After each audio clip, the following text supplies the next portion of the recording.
I'm Larry O'Connor alongside Brian Wilson. Speaking of great Americans, joining us on the line right now, KT McFarland, Fox News national security analyst. Good morning to you, KT. Good morning. A lot of stuff we need to talk about going on in Israel and in Gaza and the whole situation there. But you're a national security analyst, and I want to start with the national security crisis we have now emerging on our border with Mexico. Because it's not just a refugee crisis, it's not just a crisis of illegal aliens coming to the United States. It seems that we have as well a national security crisis here. Yeah, and the thing about it is, you know, the crisis on the border, the things that you've talked about, the immigration crisis, the illegal, the medical, the economic, we can deal with those things. We know how to do that. What we don't know what might happen is if it becomes a national security crisis that across the border come suicide bombers along with the young children. If along with the suitcases they're carrying come suitcase bombs. We know that the jihadists in fighting in Syria and Iraq, some carrying American and European passports, I mean thousands carrying American and European passports, they have said, America next, see you in New York. We know they can come in, and they can potentially come in legally.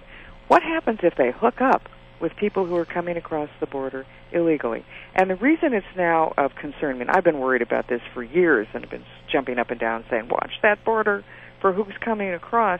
But we have now seen in the last week that there are prayer rugs, that there are Urdu English dictionaries. Urdu is the language in Afghanistan.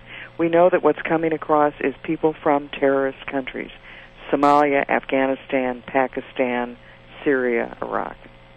Yeah, and that's concerning. Also, the fact that the Border Patrol agents who are tasked with the job of going out and actually working the border and trying to stop the infiltration into this country of people who are coming here illegally are now being pulled away, we are told, in great numbers to handle paperwork and to change diapers. Yeah, I mean, we in effect don't have a southern border. It is so porous that, you know, it really is ineffective. Look what happens in other countries in which there are ineffective borders. There's an ineffective border between Syria and Iraq. That fighting has been going across the border for over a decade. By leaving ourselves this vulnerable, we are setting up a problem that will plague us for a decade to come, and it's a big problem because it's not necessarily that somebody comes across the border and is going to have a, radiological bomb in Times Square. It's that you have a lot of people coming across the border who could do little attacks, that could do things in shopping centers around the country. That's the sort of thing that would instill horror and fear into Americans all across the country and really force us to change our way of life. KT McFarland, let's switch over to the Middle East as things continue to escalate in Israel. And first, I'd like to focus on one aspect of this, and that is the Iron Dome. It's one of the, I guess, upside, positive things out of this issue. The fact is the Iron Dome, which is Israel's defense against these rockets being shot from the Gaza Strip, it's been pretty effective. And, over the past couple of decades, we've had so many critics on the left, mock the idea of a missile defense, call it Star Wars, and sort of poo-poo the idea that it was even effective. Isn't it being proven right now in Israel that missile defense is something very real, something very important, and we should continue to invest in it? Yes, absolutely. I mean, I was in the Reagan administration, in fact, wrote the first draft of what was President Reagan's Star Wars speech. I wrote the part nobody remembers. He, of course, wrote the part that everybody remembers, which is calling for a missile defense system. When I was in Israel last, I met with General Danny Gold, the Army general who really created Iron Dome, and he said, we went to the Americans years ago. We said we were going to try to do this layered missile defense, and we were told, it's going to take you decades. You'll never be able to figure it out.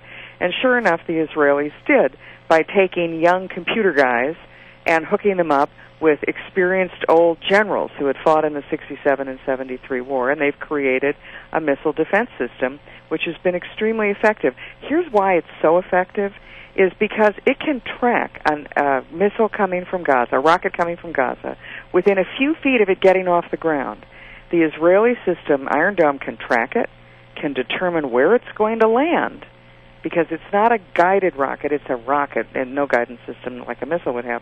It can determine where it's going to land and then decide, it's going into the desert, let's not bother. Let's not bother with that one, right. But if it's heading for a population center, we'll knock it out of the air.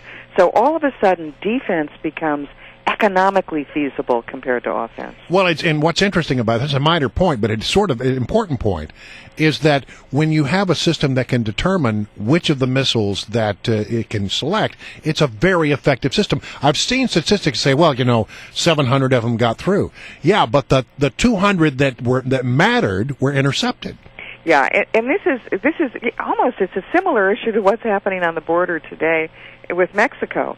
You can overwhelm those systems, and that's the difficulty, and that's why the Israeli Iron Dome system is so good. It distinguishes which one are problems, which one aren't.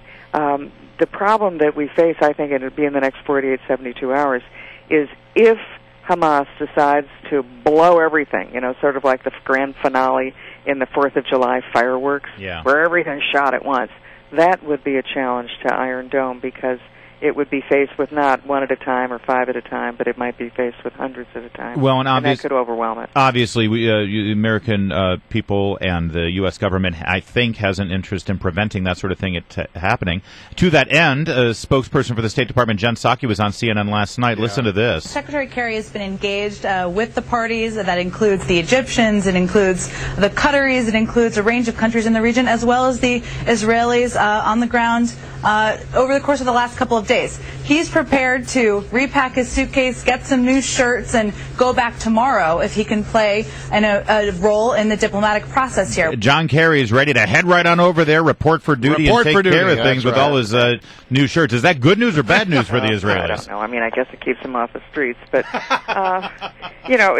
one of the things that Henry Kissinger understood, and I worked for Kissinger in the 1970s, that he understood was that you can do a negotiation, but both sides have to be willing to negotiate. You have to time it right. You can't just sort of bluster in and say, I'm going to negotiate, when in fact one or two of the parties don't want to negotiate. And I think that's the situation you have today. Hamas wants to keep this going. Why? Because the more cynically, the more casualties, the more Palestinian casualties they can rack up, the more they can try to show Israel to the world in the court of world public opinion. Israel's the aggressor. Israel's the bad guy. And so the Palestinians are using their own people as human shields. I mean, as the Prime Minister of Israel says, in Israel we use missiles to protect people. In Gaza, they use people to protect missiles. Yeah, that is the key statement. All right, thank you so much, Katie McFarland. Always a pleasure, KT. Thank you.